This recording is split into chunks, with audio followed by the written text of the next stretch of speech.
Hello Blood Bowl fans, welcome to the highlight and results show for the PS4 Blood and Tears League, and this is going to cover Division 4.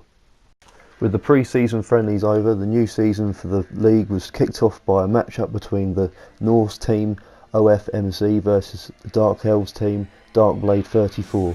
The Dark Elves started out on the offensive, scoring an early touchdown. However, the hyper-violent Norse, coached by Groovy 1916, piled on the pressure by injuring and killing Elf players left, right and centre, resulting in a late first half touchdown.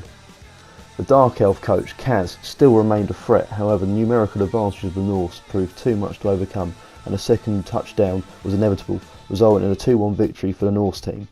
The Dark Elf team, whilst taking a battering, including 2 deaths, had some promising plays and proved that if they could stay on their feet, they are a threat from anywhere on the pitch. Groovy's Norse team, though, really showing that they can challenge for top spot this season. The next fixture proved to be an action-packed match-up with the much-fancied human team Burning Knucklers, coached by Teddy Tom, versus the Elven Union side Myth Draenor Dredgers, coached by Djomak. The Elves had a shaky start with a skull roll resulting in a turn 1 injury. The humans then proceeded to knock 4 elves out in the next 2 turns, and an elf fumble left the ball exposed, resulting in a break for the touchdown line by the strength 4 thrower, who, despite the best defensive efforts of the elf team, quick pass to the blitzer, who gave them a 1-0 turn 4 lead. An unlucky go-for-it roll at the elf kickoff saw a turnover, and the human thrower Glassjaw caused a knockout. However, the elves completed an excellent pass deep into the humans' half, but the catcher was taken out by a wrestling lineman. A turn 8 touchdown for the humans, featuring another quick pass, gave them a 2-0 lead into the second half. The second half saw the humans build a solid cage around the ball and move up the pitch, and they kept the pressure on with great blocks on the elves' key players. Despite the good defensive positions of the Dredgers, the Knucklers carved the path for their linemen to run a turn 11 touchdown. The last quarter saw a weaving run by the elf carrier deep into the human half, but unsupported, he was easy prey for the Glassjaw, and a gravity-defying long bomb saw a turn 16 touchdown, giving Teddy Tom a 4-0 victory. However, Djomak wasn't rolling over despite the score, and a block on a human linesman saw an injury occur, and then due to a bad apothecary roll, it was a death.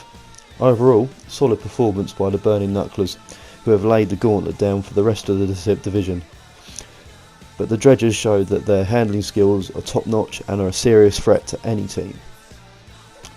Next up was 1C's Chaos Dwarf team Great Balls of Fire versus Sheds on Fire human team the Nordland Blitzers. A tight defensive game, an early touchdown by the human thrower Drek Silverarm, the only touchdown of the game, with the ball staying in the midfield for the rest of the game and a mass brawl surrounding it, although only a couple of knockouts and various stun players to show for it, with no injuries on either side. With neither coach doing well with their armour break rolls. I will say, however, Warren was unlucky with his Minotaur not getting up off the floor for 6 turns, hamstringing his offensive plays. In conclusion, a good defensive display from the Northern Blitzers resulting in a 1-0 victory, but Warren's team looking dangerous if their key high-strength players work together and the dice are a bit kinder. The last match of the week saw Blorkbot's Orc team, Glox's Pain Boys, I hope I pronounced that right, versus Gimlek's Necromantic team, Haunted Forest. A tight game with both teams well matched. The Necromantic team started on the offensive, with Howler the Werewolf dashing through a gap in the Orcs' defensive line, and although he was tackled by the combined efforts of 3 Orcs, the ball was scooped up by Grave Robber the Ghoul, who then dodged his way to a turn 4 touchdown, giving Haunted Forest a 1-0 lead.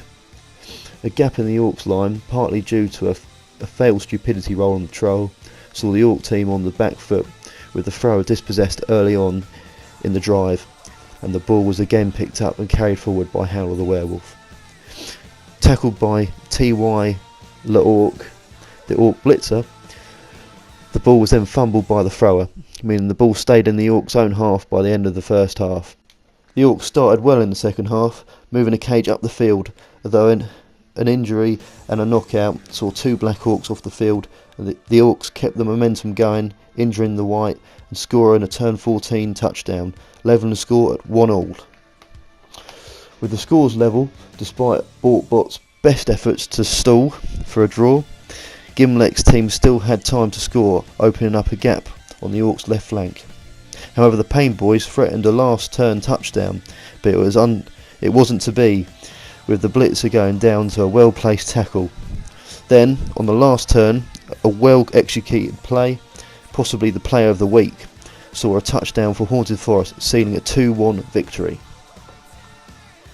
In conclusion, a great close game with luck swinging both ways and both teams looking dangerous on the offensive.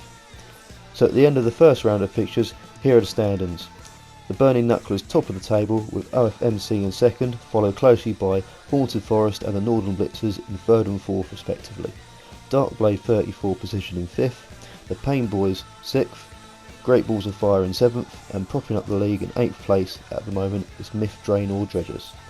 Hope you've enjoyed the video. Still recovering from a cold, so hopefully my voice will be back to normal soon and ready for next week's round of action.